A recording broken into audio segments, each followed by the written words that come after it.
A human life is sacred. It is sacred in its being born. It is sacred in its living. It is sacred in its dying. A human life remains sacred by our remembering.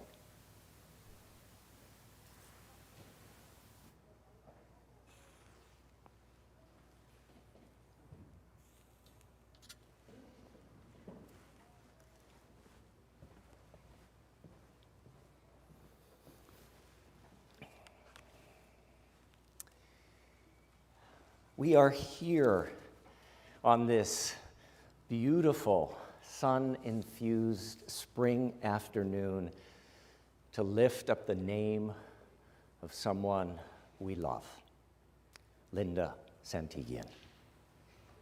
We've gathered here in this place of human aspiration and hope to acknowledge the life and death of Linda, whom we have known and loved.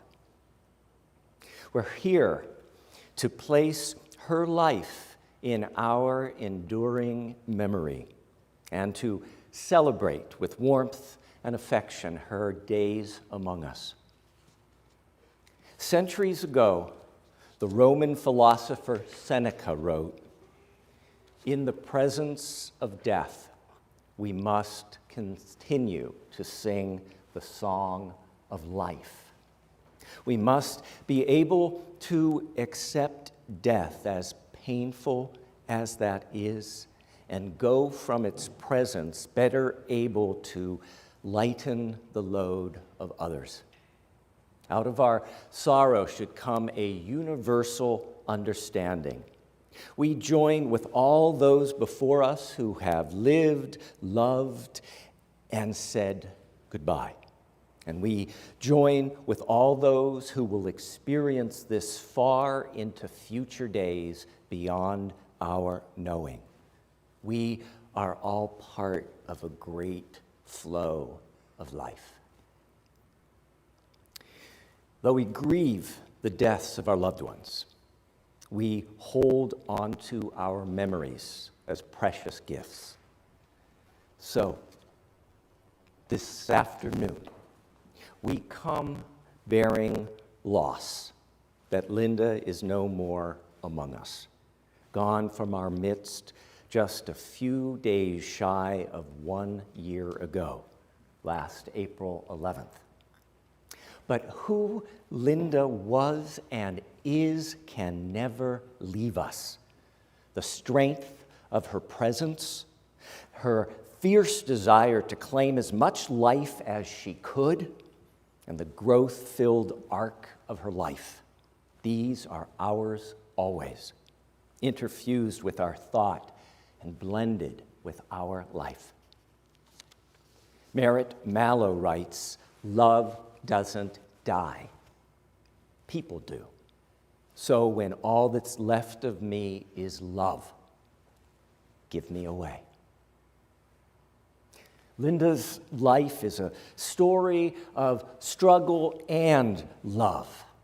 Love between Linda and Ron that began with a stumbling toddler on a university staircase.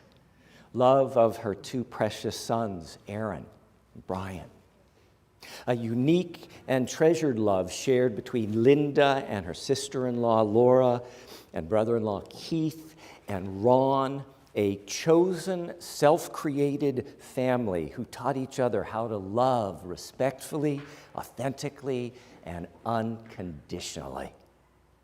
Linda's life is a story of love. Love of friends, love of children, love of nature, love of a church community that wrapped her in an embrace of affirmation and reminded her that she was good and worthy of respect from a religion. I think all our hearts have broken over and over as we watch Linda struggle with an almost unfathomable amount of illness, medical procedures, setback after setback, surgery, and pain. I remember one telephone conversation I had with Linda prior to her death. And this was in the midst of a long period of pain and surgery and fear, capped off with unbearable isolation in the hospital because of the pandemic. But all Linda wanted to tell me was about the love that she was seeing.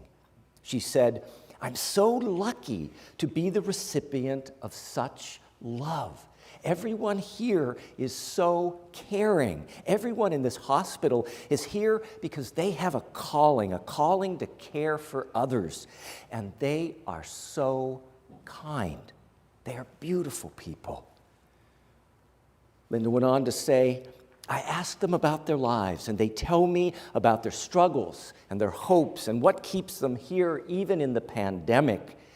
And I let them know I see them as people with a story that matters to me. I am blessed to experience such love here. When I get well again, I'm going to write a book about it. I have seen the face of love." She also told me, in the saltiest of language, about the nurse she cursed out. So let's not act as if Linda was a saint. She was wonderfully and uniquely human. Linda believed in the power of prayer to give her strength and endurance. She'd absorb the spiritual energy of prayer and carry them with her for days. Marianne Williamson wrote these words of prayer, words that Linda tried to embody. May we, in her memory, aspire to do the same. Dear God, Spirit of life, thank you for this new day, its beauty, and its light. Thank you for my chance to begin again. Free me from the limitations of yesterday. Today, may I be reborn in my beautiful humanity. May I become more fully a reflection of love's radiance. Give me strength and compassion and courage and wisdom. Show me the light in myself and others. May I recognize the good that is available everywhere. May I this day be an instrument of love and healing. Lead me into gentle pastures. Give me deep peace and set me free. May it be so.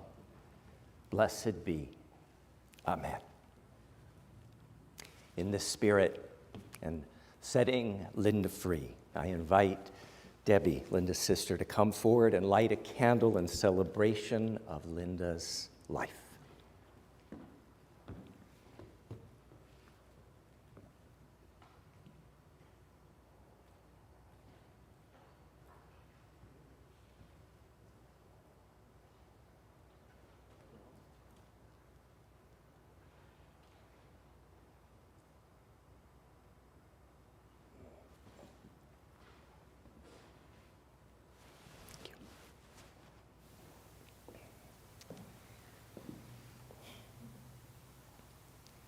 Now, if Linda was here, she'd say, okay, enough of the death talk. We need to sing, we need to celebrate, we need to tell stories. Yes, we need to cry, but we also need to smile and laugh. And thus, we begin with one of Linda's favorite songs from this church. It's going to be a little perky, it's going to be a lot of fun, but Linda would have wanted it. Enter, rejoice, and come in. Let's rise and body your spirit.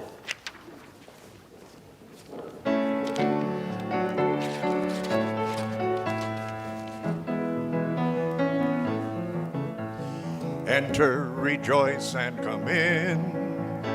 Enter, rejoice, and come in. Today will be a joyful day. Enter, rejoice, and come in. Open your ears to the song. Open your ears to the song. Today will be a joyful day. Enter, rejoice, and come in. Open your hearts, everyone. Open your hearts, everyone. Today will be a joyful day. Enter, rejoice, and come in. Don't be afraid of some change. Don't be afraid of some change. Today will be a joyful day. Enter, rejoice, and come in. Enter, rejoice, and come in. Enter, rejoice, and come in. Today will be a joyful day. Enter, rejoice, and come in. Please be seated.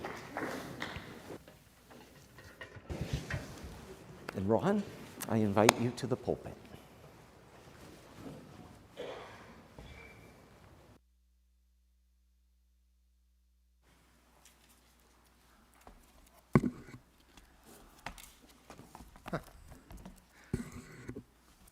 Forgive me while I get a little drink of water.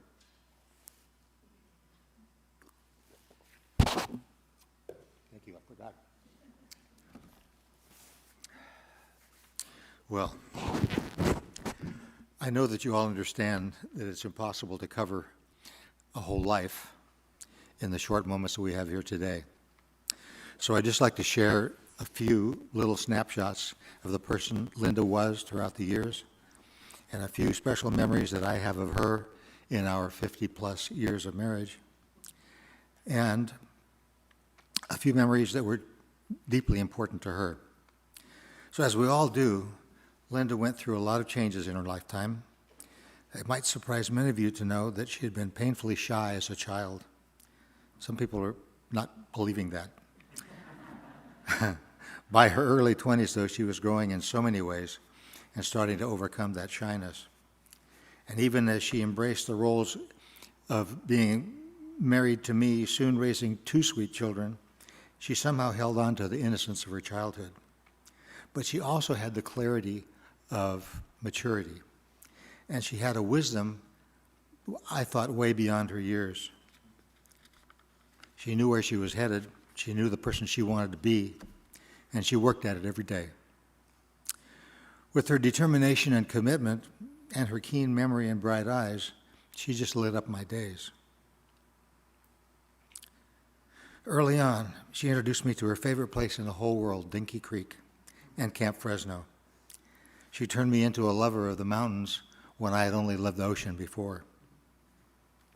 Then this precious place was threatened by a plan to build a dam across the creek, and the entire area would have been inundated from the Girl Scout camp about 2 miles downstream, Camp Fresno and Camp Fresno Junior, and all the way up to the beginning of the private cabins on the way to Trail's End.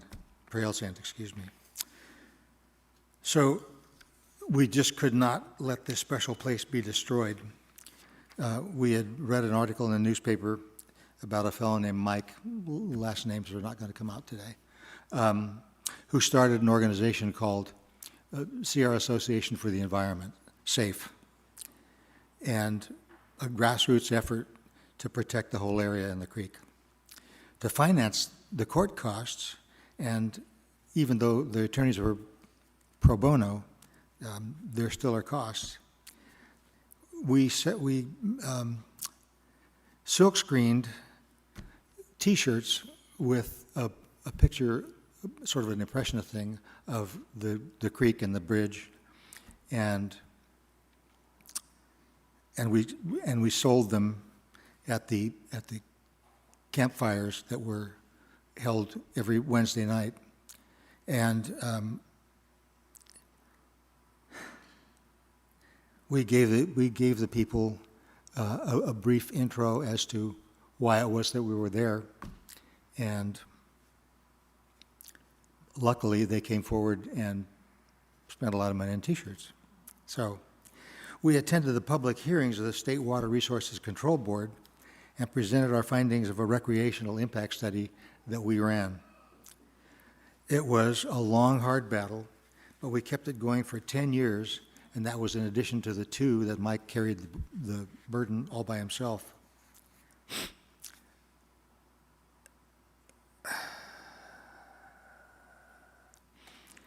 Anyway, it was a long, hard battle, but we kept it going for 10 years, and finally Southern California Edison gave up. That was such a victory, and so much source of joy and accomplishment. Her love of the place had been implanted in me so deeply, and families from everywhere in California have been able to enjoy it for the prior 45 years, and now, hopefully, for 45 more to come and counting. I think one of my favorite memories was the first time Linda and I took a trip to Maui. We went to the Black Rock Beach, which was recommended by another couple, to go snorkeling because of the unbelievably clear water. She was a powerful swimmer and taught swimming lessons to young children and was a lifeguard. So she was very fit and, like I said, a really powerful swimmer. But she just wasn't all that keen about swimming in the ocean. So until I came out of the water and started describing all of the beautiful fish and amazing creatures that I saw, it took her a while longer, but she finally summoned up the energy to put on the snorkel and give it a try. About a half hour later, she emerged from the water with another brilliant grin on her face and ran up the beach yelling, "Hey, there's fish out there. There's really fish out there." That was the child in her that just never went away. Another special memory was that throughout her entire life, she loved watching figure and pairs ice skating. But the beauty and the fluidity of ice dance captured her imagination better than any of it. I swear she never missed a single season of competition or a single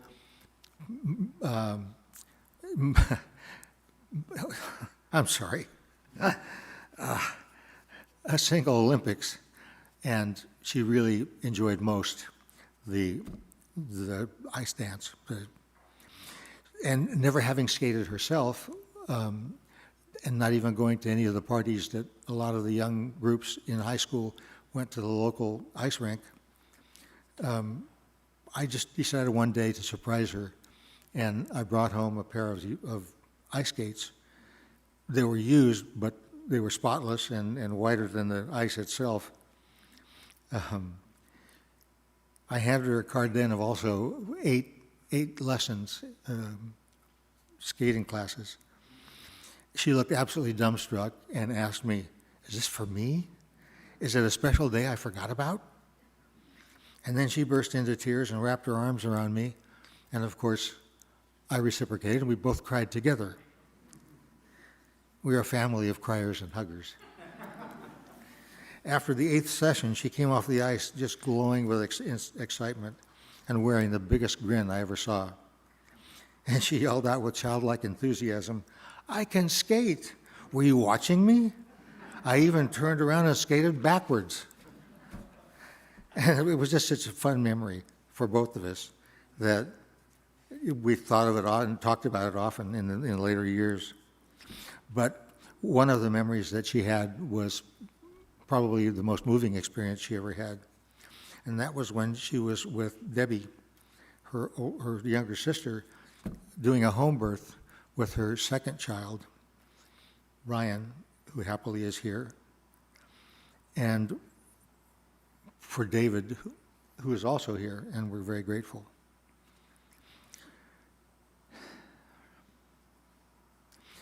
Debbie delivered Ryan, a second nephew, like I said,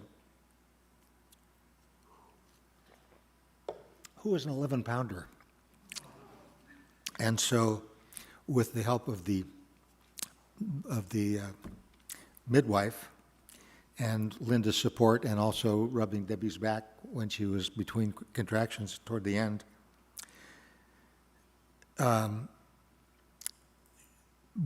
she had at that point then 2 nephews to love, and celebrated that all the time. and both David and Ryan are here. She was amazed at Debbie's strength and her courage to get through that experience. And many times over the years, she described it again when subjects similar came up. And it was the most moving experience of her life, I think, except perhaps for the birth of her 2 children. One thing that you may not know about Linda was that that she was a big sister in the Big Brothers and Big Sisters program, which spans all 50 states and 12 countries around the world. She had spent many years deeply committed to staying at home with our boys, doing her best to raise them with enough love and boundaries. She wanted them to grow up to speak their own minds, and every now and then had to say, maybe I shouldn't have done that because they did. Yeah. As young men, Brian joined the Army and was in for 7 years, and Aaron moved to Oregon to begin a whole new life, which ultimately led him to our dear daughter-in-law, Hillary, who unfortunately couldn't be here today. Knowing that she still wanted to be involved, though, with young people, that's when she decided to become a big sister.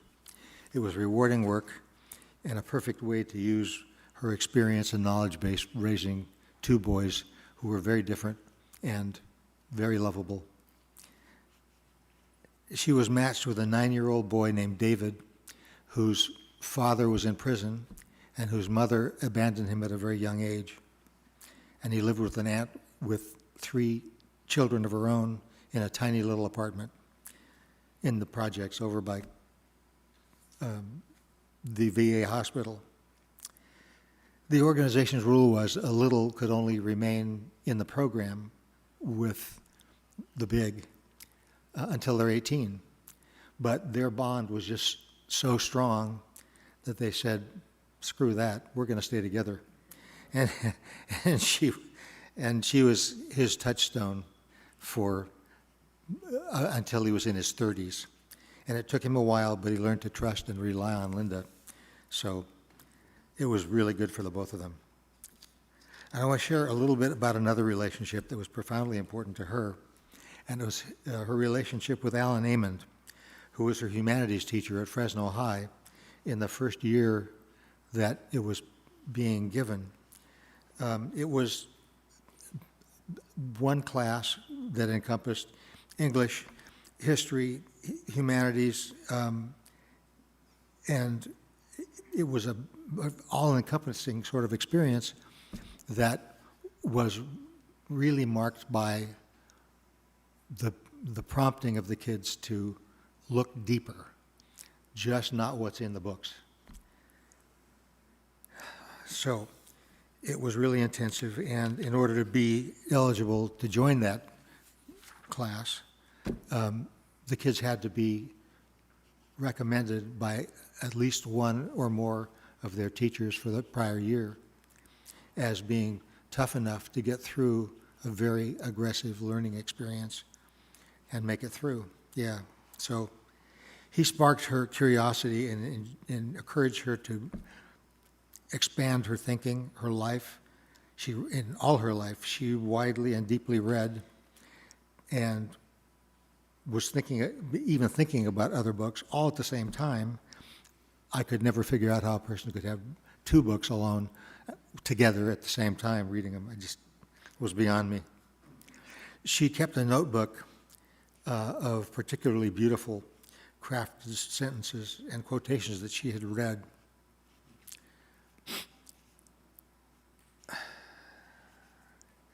She always said that Alan Amond was the one who taught her how to think. She remembered and revered and loved her remarkable teacher throughout her entire life. Many of you have known her known Alan Amond because he was one of the founders of this church in Fresno. Which brings me to another pivotal moment in her life and mine.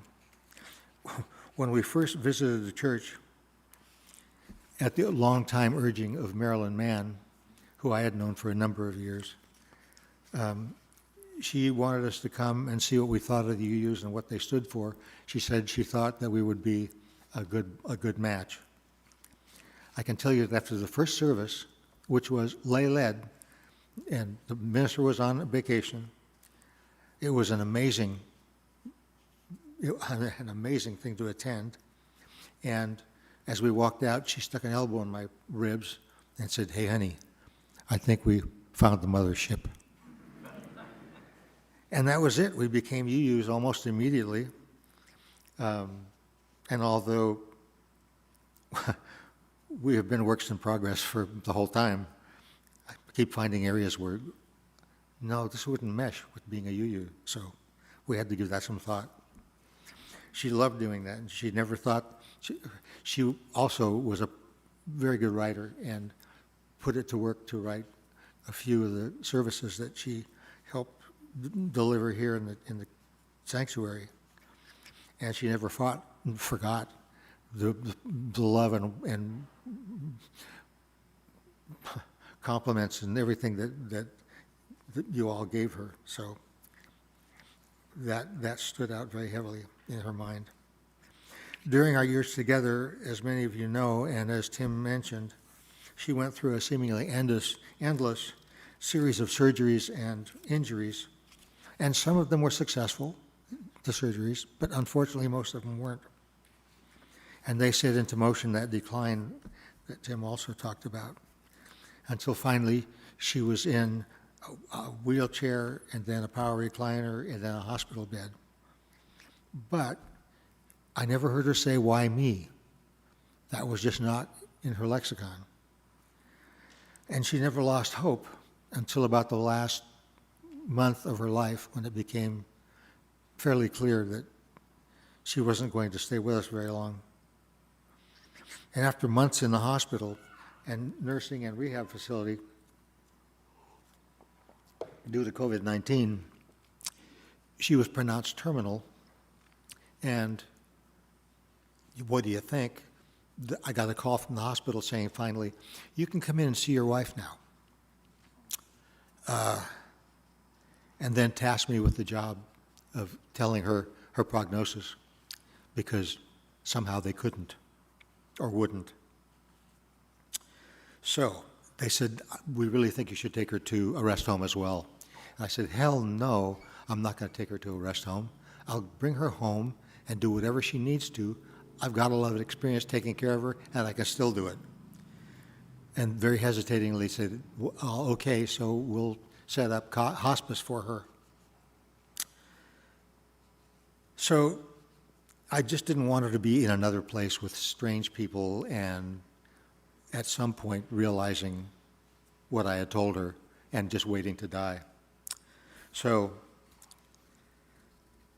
we had the first meeting with hospice, and Jerry Stubblefield was someone that Tim had introduced us to, who is and was a senior care advocate and liaison person. And she was a blessing to us and prepared me for what we were going to see with the hospice people, and said that she would interject whenever it looked like I needed her or that it needed more explanation than we were being given.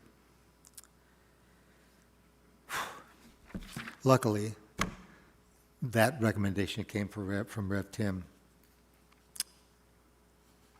The blessing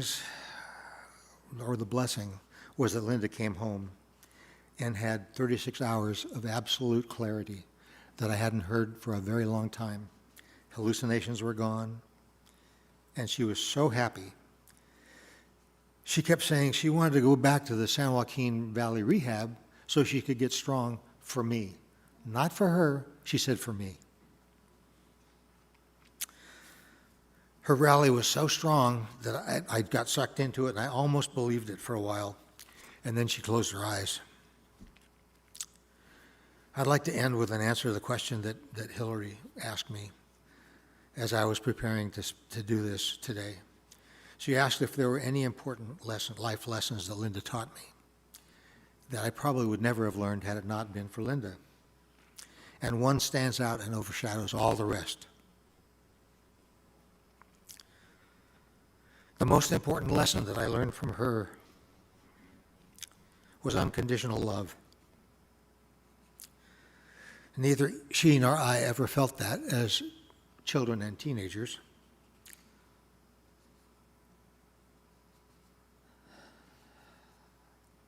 And and my sister and I often said they never should have had children. But if they hadn't, where would we be? And that's not an experience I would give up for anything in the world. Anyhow, so escaping her parents' home, marrying me, and raising 2 sons, she was showing me daily, she was modeling what conditional love is. And when I had, after we returned from an aborted year teaching in LA, I had a complete mental and emotional breakdown, and I was floundering way too long, and one day she just said, "Babe, go get help, or else." Didn't say anything more than that, but I knew it was time. And so I spent the next 10 years in therapy here, luckily improving along the way.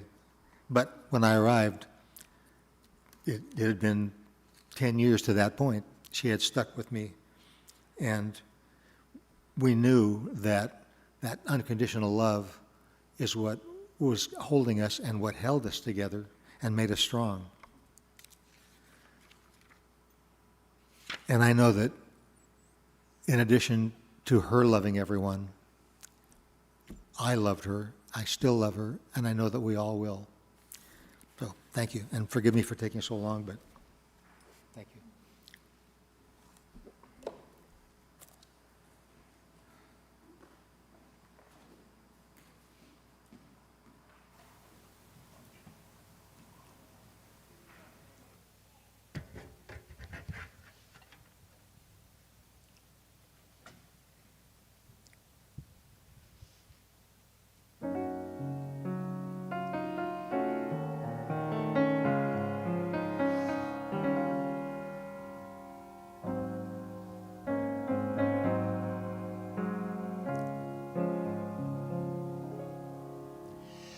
Everything went wrong, and the whole day long I'd feel so blue. For the longest while I'd forget to smile. Then I met you. Now that my blue days have passed, now that I've found you at last, I'll be loving you always with a love that's true always. When the things you've planned need a helping hand, I will understand always, always. Days may not be fair always. That's when I'll be there always. Not for just an hour, not for just a day, not for just a year, but always.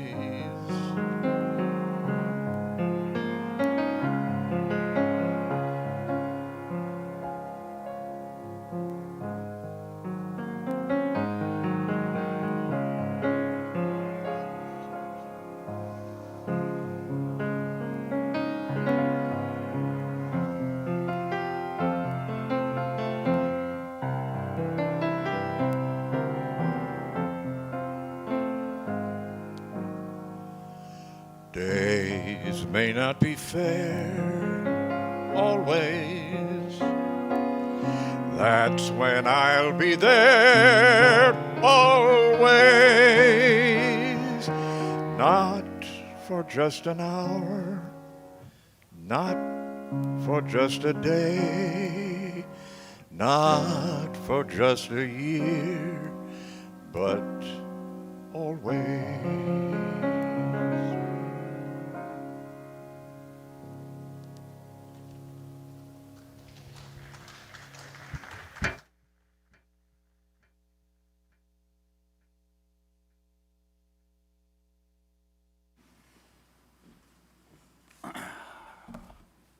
Take this off.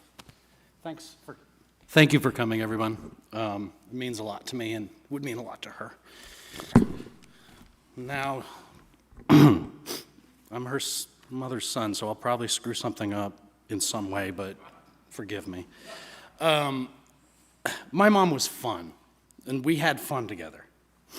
She was wicked smart and had an even more wicked sense of humor. She was a voracious reader, an accomplished writer, and while she was great with words, she was even greater with her actions. I'm going to drink your water, I guess. It's only 4 pages, folks. Some of my fondest memories with Mom were the road trips we would often take. We would drive to the coast to visit Aunt Debbie or up to Sacramento to visit Aunt Laura and Uncle Keith. And we had the best soundtracks. We would sing at the top of our lungs listening to The Big Chill, Les Miserables, Cats, Jesus Christ Superstar, you name it. All kinds of soundtracks. And she would always pause the music and explain the lyrics to me. Whether it was the puns in T.S. Eliot's poetry or the historical reference of the French Revolution as a backdrop for Les Miserables, or the biblical content of Jesus Christ Superstar. And she tolerated the Stray Cats while I was learning to barely tolerate Jimmy Buffett. His songs at least had swear words, so to me that was cool. I would say that it's my mom's fault for my general vernacular. But my favorite memories with Mom and music centered around the piano. Now, this was a piano that was gifted to her by her grandmother when she could not afford an instrument like that to save her life, or her father wouldn't, whatever. It wasn't fancy. It's a Wurlitzer Spinet, but I loved it and she loved it. She would accompany me whenever I had to practice for a musical audition or work with a choir piece. She would play it after dinner while we cleaned up, and we'd all sing, and mostly show tunes, but it was really fun. And between the car trips and the piano, music became an integral part of my life. Ooh, God, did you see that? One that never ceases to illuminate my soul. Well, at a certain point, Mom realized she just physically couldn't play it anymore, and it was relinquished to the spare guest room to collect dust for a few years. Until one day I got a call from her, and she asked if I might be interested in having the piano. And I'm not sure why she was shocked at my immediate response of, absolutely yes. This piece is an heirloom. I love it. And so she had it shipped up to me. I'm living in Portland.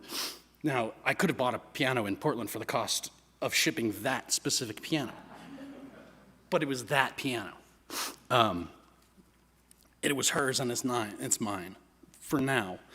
Because when I can no longer play it, I intend to pass it on to the next custodian, someone who can imbue love and new life into the instrument.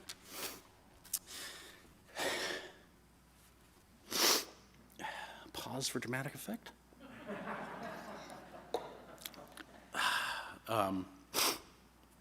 The old family piano sits in my living room. On it, I placed a photograph. The photo was taken in the front of the house that I grew up in Palo Alto. She's sitting cross-legged, and I'm sitting in her lap wearing roller skates and red striped knee-high socks. I was maybe 5, she was about 30. And the look of love in her eyes and the feeling of security on my face was palpable. So I placed that picture on the piano so that every day it inspires me to play it, and through that small act I am connected to her.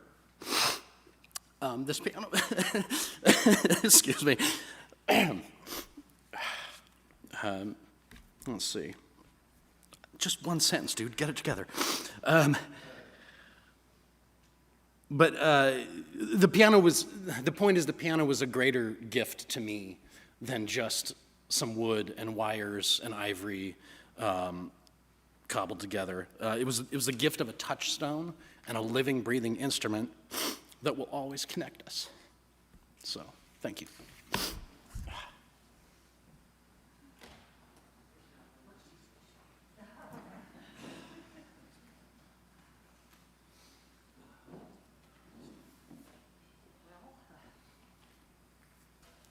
Hello, my name is Debbie. I am Linda's sister, her baby sister, and don't forget that.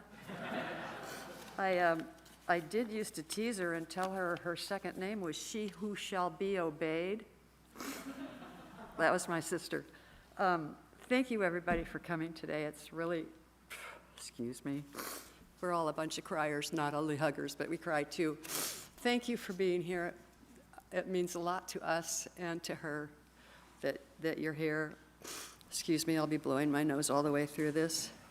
You know, I don't know what else I can say about her. They told you everything other than from when we were 2 and 3 to when she married Ron.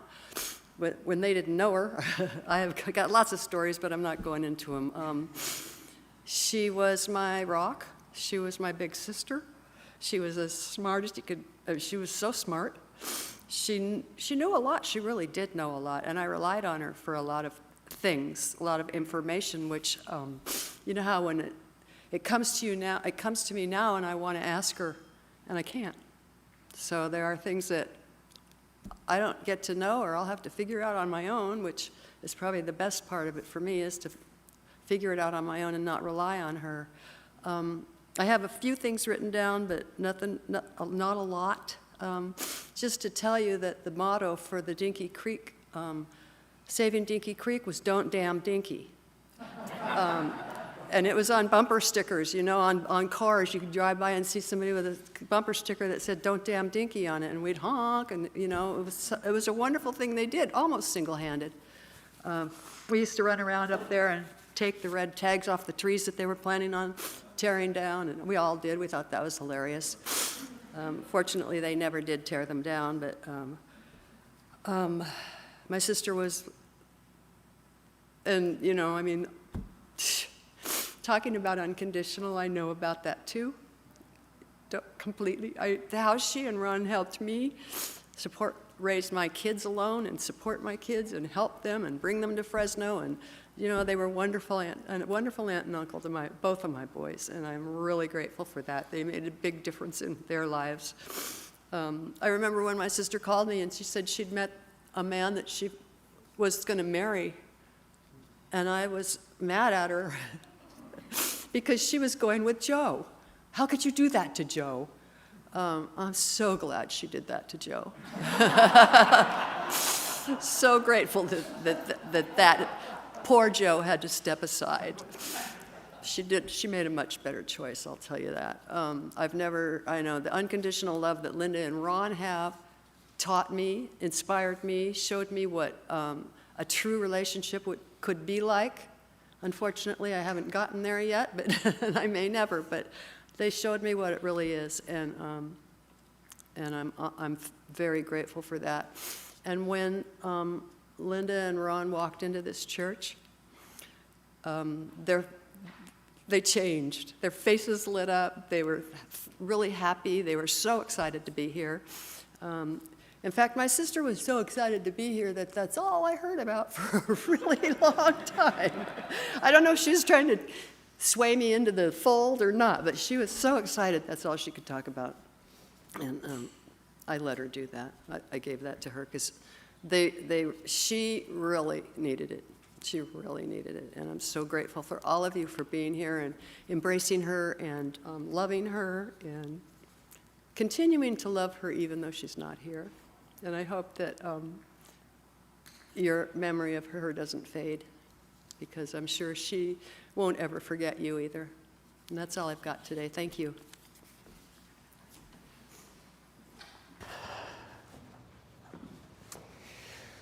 Ron has selected a song that Linda sang in this sanctuary many, many times over the years, Lean on Me.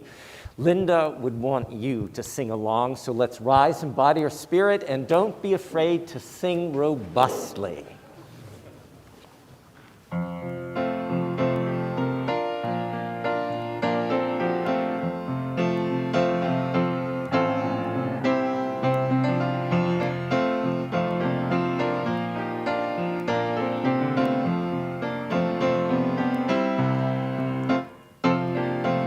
Sometimes in our lives, we all have pain, we all have sorrow, but if we are wise, we know that there's always tomorrow. Lean on me when you're not strong, I'll be your friend, I'll help you carry on, for it won't be long till I'm gonna need somebody to lean on.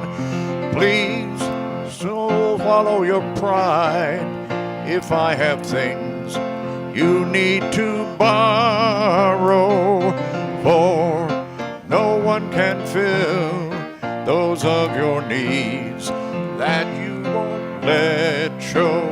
You just come on me, neighbor, when you need a hand. We all need somebody to lean on. I just might have a problem that you'll understand. We all need somebody to lean on. Lean on me when you're not strong. I'll be your friend, I'll help you carry on, for it won't be long till I'm gonna need somebody to lean on. You just call on me, neighbor, when you need a hand. We all need somebody to lean on. I just might have a problem that you'll understand. We all need somebody to lean on. If there is a load you have to bear that you can't carry, I'm right up the road, I'll share your load. If you just call me, lean on me. When you're not strong, I'll be your friend, I'll help you carry on, for it won't be long till I'm gonna need somebody to lean on. Lean on me when you're not strong, I'll be your friend, I'll help you carry on, for it won't be long till I'm gonna need somebody to lean on.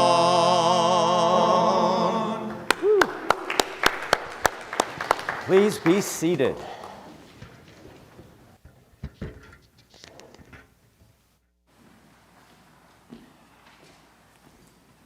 Thank you, everyone. I'm very unprepared for this, but it's a perfect song to follow. No matter where I was growing up, man, she was always there. She would find me wherever I was in life and tell me the right words or give me the right direction. When I was fishing in Alaska, she wrote me letters. And she didn't have to do that, you know. She would type them up on the computer and print them on purple paper. And I get these 5 or 6 page typed letters on a boat, you know, with all these guys. I had to read these letters, and it was just always the best. Like, the best words, the best recommendations, like what to read, like what I should, you know, check out. And every single time I would go to their house as, you know, a preteen or as a teenager and an adult, she'd always hand me a pile of books. She'd be like, read these. And I would read them. and she'd be like, read them again, I'd be like, read a book twice? And like, are you out of your mind? And it's like, it really inspired me in a lot of ways growing up and in school. And she's just, like I said, she always was someone I could lean on. And she was like my first, I don't know, I would say like adult friend who would allow me to be who I was, but would also criticize, my style. And like she'd be like, that's not gonna last. Like that fad's never gonna last. I'm like, yes, it is. You don't know. She'd be like, well, okay, well, you do you. But yeah, she found me wherever I was. She loved me no matter what, and I loved her, and she inspired me in so many ways. I love you, Linda. Thank you.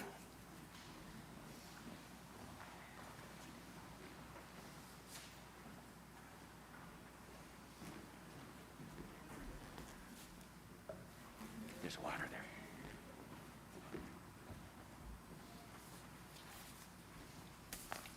Hi, everyone. I'm the shortest person in the family. And as everyone has said, thank you so much for being here. This church meant the world to Linda, and it's just wonderful to have all of you here thinking of her today. Laura Santigian, I'm Ron's sister. My brother's given me many gifts in my life. The first of them was helping me to survive my childhood in a family that was neither happy nor healthy. But the second gift he gave me was a great gift, and that was my sister-in-law.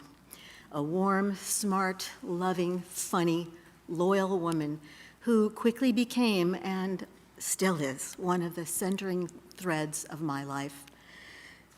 I found out in these last couple weeks, trying to prepare for today, just how hard it is to choose which words, which memories to share, to tell you about someone I've known for 50 years and loved for 50 years. So I had all these memories floating around, all these stories. You've heard some great stories today from all these folks who've spoken. What I finally realized is what I want to do is to focus on 3 qualities that Linda had that I think are the essence of the person that was Linda. First of all, she loved children, and she had a special gift for connecting with kids.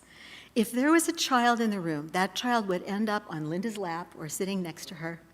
And you could see that child's face light up under the shine of Linda's totally focused attention on that kid and her totally sincere desire to know that unique little person. She loved her 2 sons, Brian and Aaron, fiercely and was proud of the men they've become.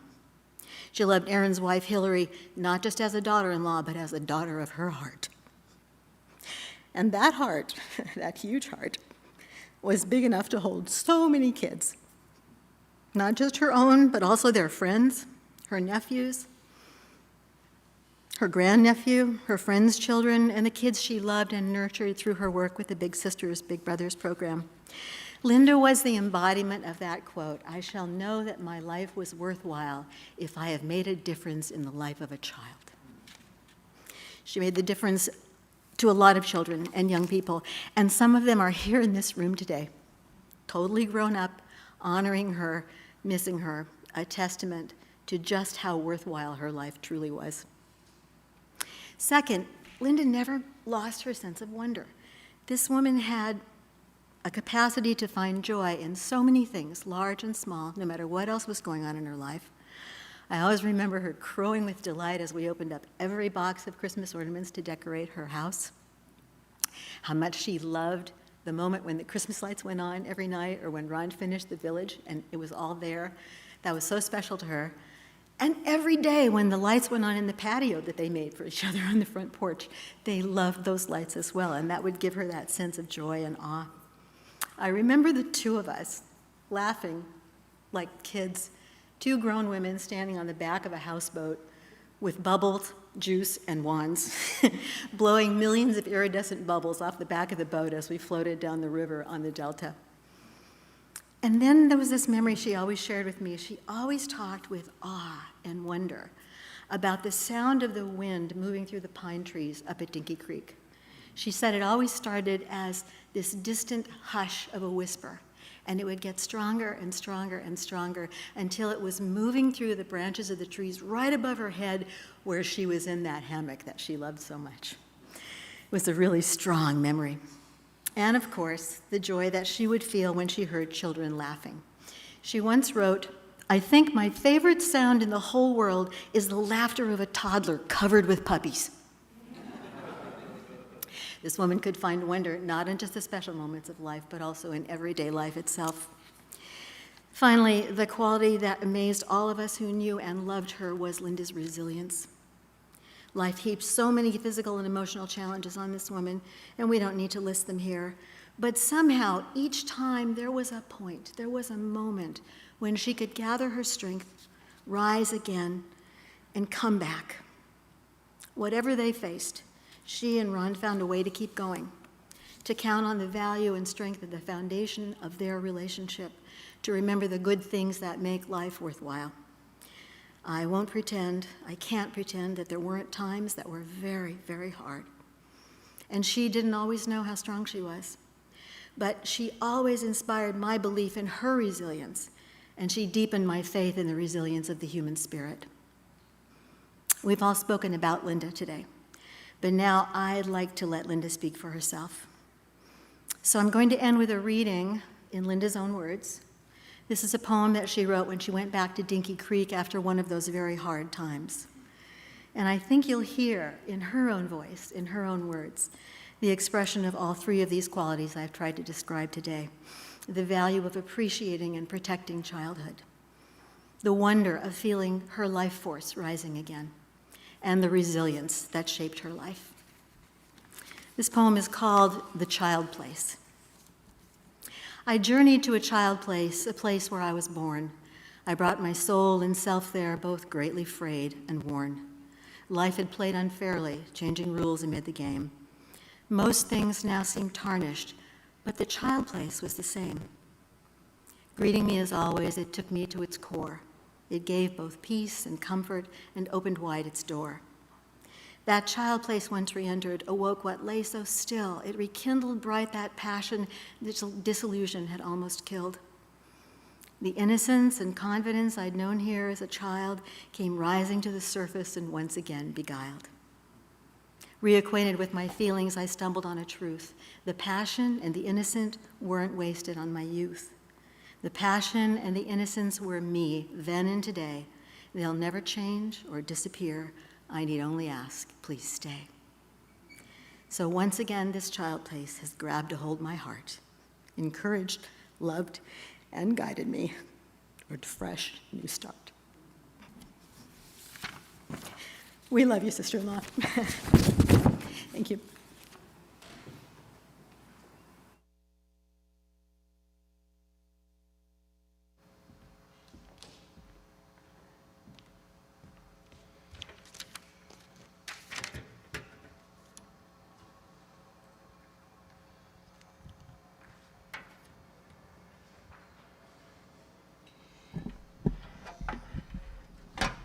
You know,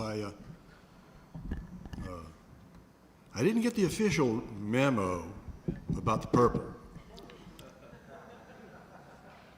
I was going to wear blue, but somehow the message got to me from somewhere.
Somewhere over the rainbow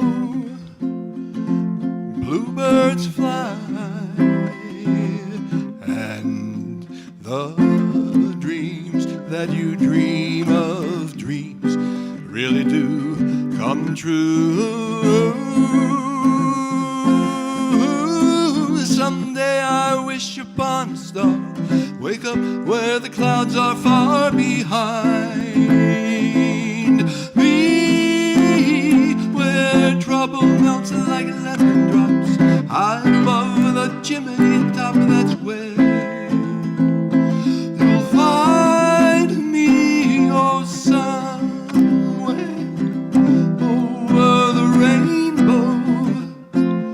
Bluebirds fly,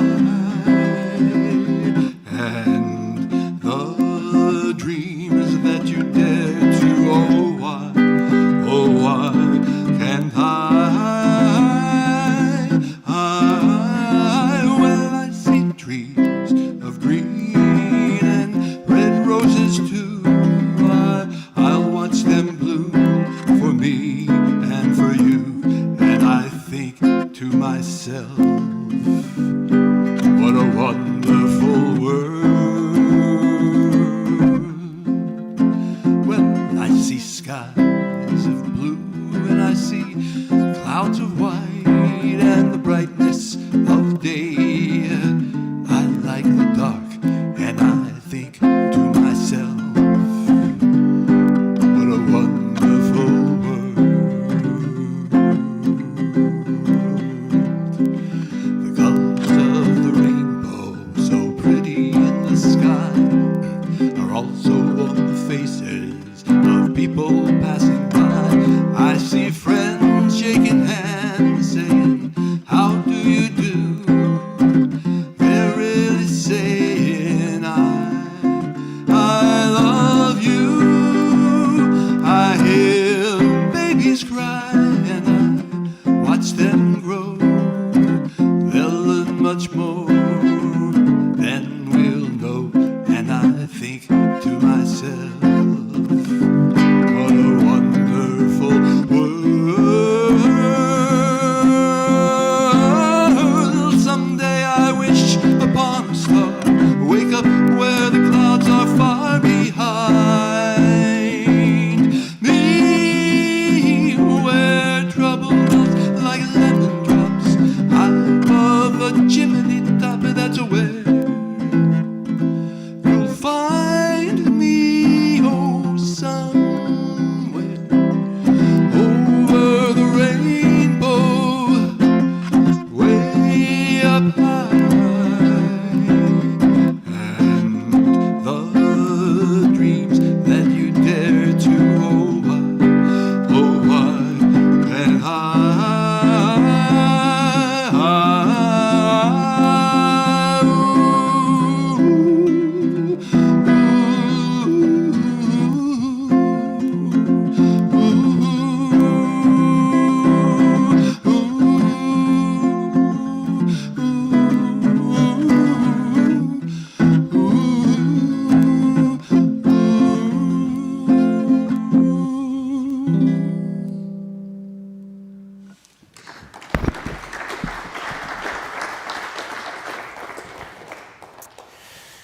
So I know that your hearts and this sanctuary are filled with so many memories, so many stories.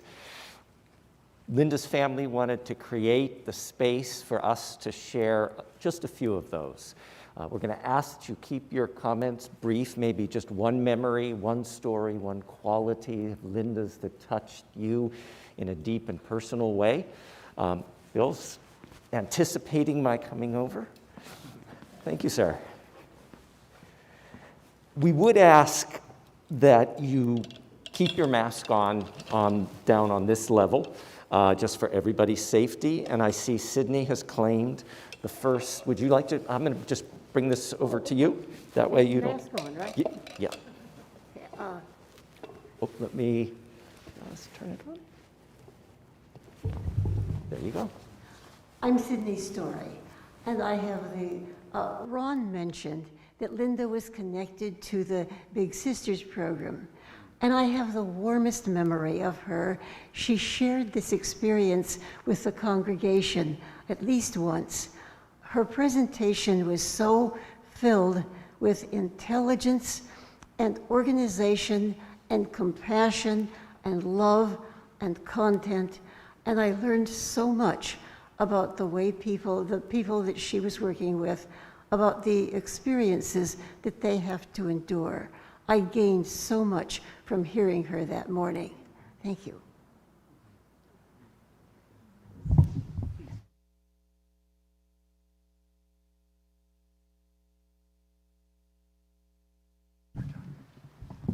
The memory that I want to share goes back to 2013 when I joined this church. Ron and Linda were very kind and generous to me, and Michael Young was the one that introduced me to this church, yeah.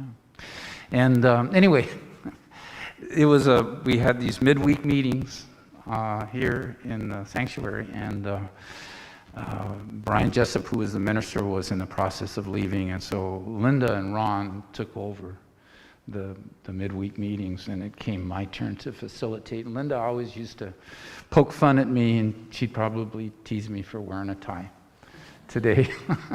Anyway, that night I was kind of scared because I was facilitating and all this thing with the chalices and the tingshas and meditation. I got kind of nervous and was stammering, and I looked over at Linda, and she was smirking at me. She had a raised eyebrow. And that kind of relaxed me because she was looking at me like, come on, John, get over yourself. You're you're not the Pope standing on a balcony. You're just, you're talking with friends. You're with friends. And that's how I always felt with Linda and with Ron, that I was with friends, whether it was here in this church or in their home. So thank you, Linda, for being part of my life. And thank you, Ron, too, for being part of my life. Thank you.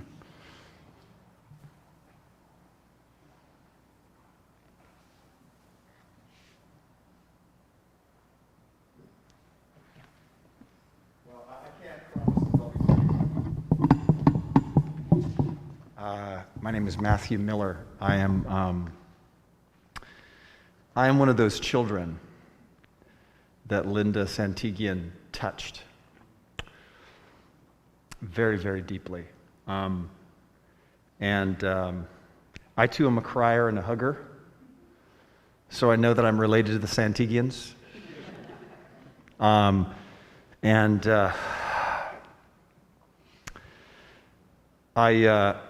am something of a surrogate son, I feel, in this family. I wrote a long thing. I won't read it all. That would just be selfish. But I have to say that Linda Santigian was one of the best friends I ever had. I'll read a little bit of it.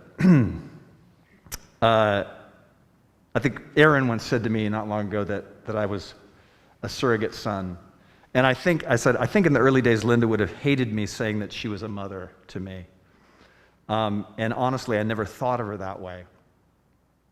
But I'm honored to be considered in such good company. Linda was more like an older sister who always had great advice.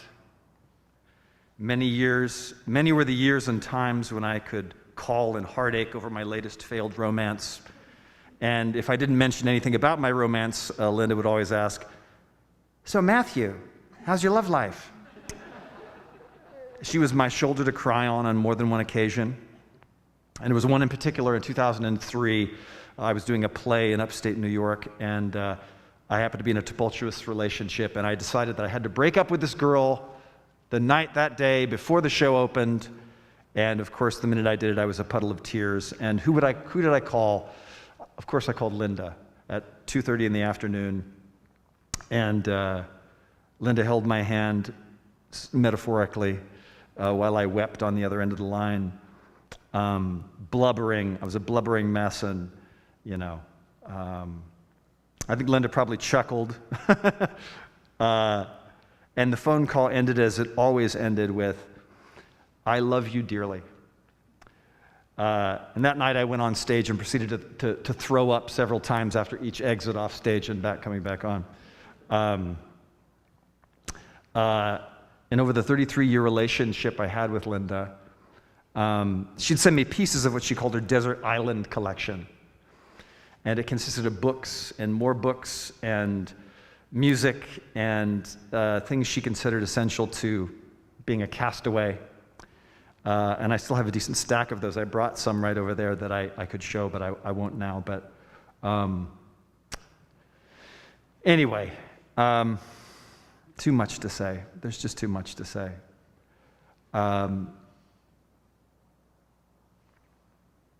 Where's the good stuff, Matt?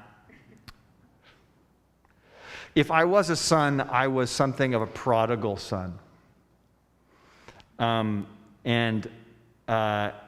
But like the prodigal son in the scriptures, whenever I returned, the fatted calf would be killed. I'd be met at the house with a warm embrace and never a trace of anger. We always picked up where we left off, because if Linda Santigian was anything and representative of anything in my life, it was absolute unconditional love.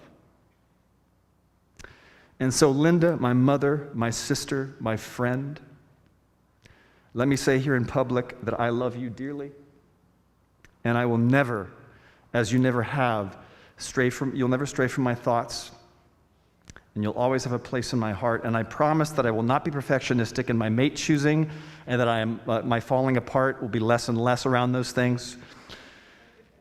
And when next I get laid, I will miss being able to pick up the phone and call you and scream an enthusiastic yes, which was the code word she gave me for when Matthew had sowed some much-needed wild oats. I'm grateful that you left me Ron and Aaron, in whom I see your sweetness, your down-to-earthness, your delicious, irreverent wit, and for whom I hold no less love and warm affection in my heart. So as she said in one of her inscriptions there, I will think of her now at the beginning of each new day, and I can think of no better way to begin the day. I love you, Linda.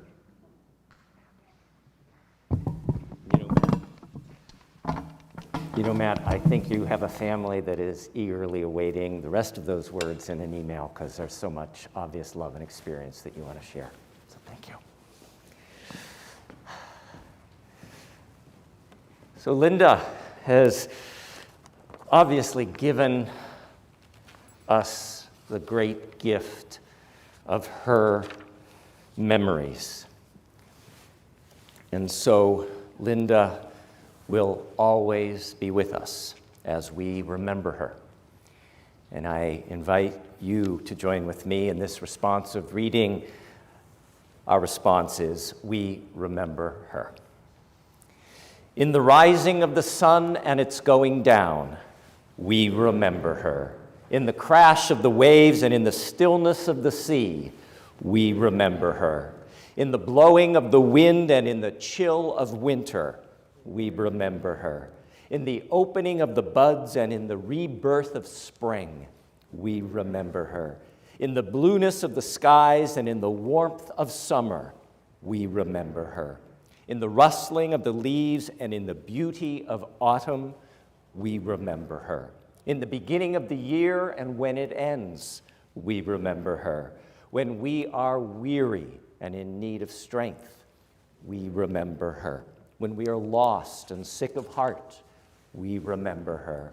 When we have joys and special celebrations we yearn to share, we remember her. So long as we live, she too shall live, for she is part of us as we remember her. Ron showed me a video from your 50th anniversary celebration just a few weeks after Linda died. And Ron said, I so much want this to be part of Linda's celebration of life. But he said, a little sheepishly, it's 20 minutes. And then Ron and I both looked at each other and together decided Linda is worth each and every one of those 20 minutes. So let us relish the life that was Linda's. We'll bring the house lights down.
Measure your life in love. Measure her life with love. In a moment, I will offer the release and closing words, and then we'll sing a simple song that Linda loved. It was sung each week in the sanctuary after the children's time, and the children would head out to their church school, and Linda loved that moment. Linda's family really says thank you for being here this afternoon, both here on Alluvial Ave and also on our virtual campus. Brief words on how we will exit the sanctuary and greet Linda's family in the receiving line. When the service ends, when we've finished singing, I am going to escort Linda's family out into the foyer, and we ask that you remain seated during this time. And in order to assure your safety and everyone else's safety, we ask to make sure that you are masked with it covering your nose. As you exit the sanctuary, there are flowers here as well as beautiful flowers out on the 2 tables in the foyer, and Linda's family hopes that you will take one and keep as a memory of the bright light and the beauty of Linda's life. After you've greeted the family, just turn to the left in the courtyard. There will be refreshments and an opportunity for you to visit and continue sharing stories of Linda's life. And I ask, as you're able, that we rise in tribute to Linda's life.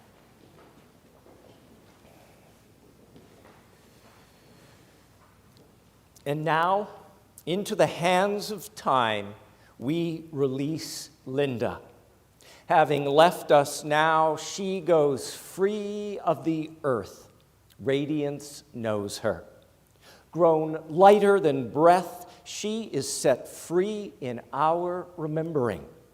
Grown brighter than vision, she goes dark into the hill that holds her peace. She is hidden among all that is and cannot be lost.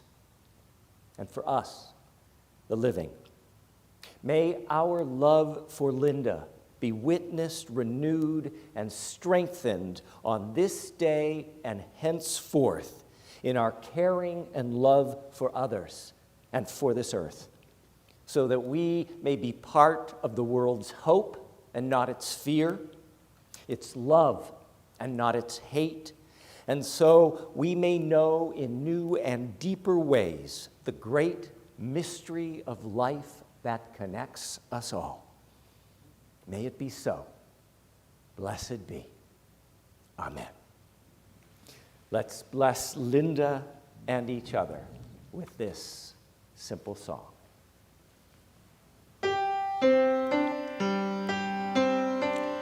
Go now in peace, go now in peace. May the spirit of love surround you as you go on your way. Go now in peace, go now in peace. May the spirit of love surround you as you go on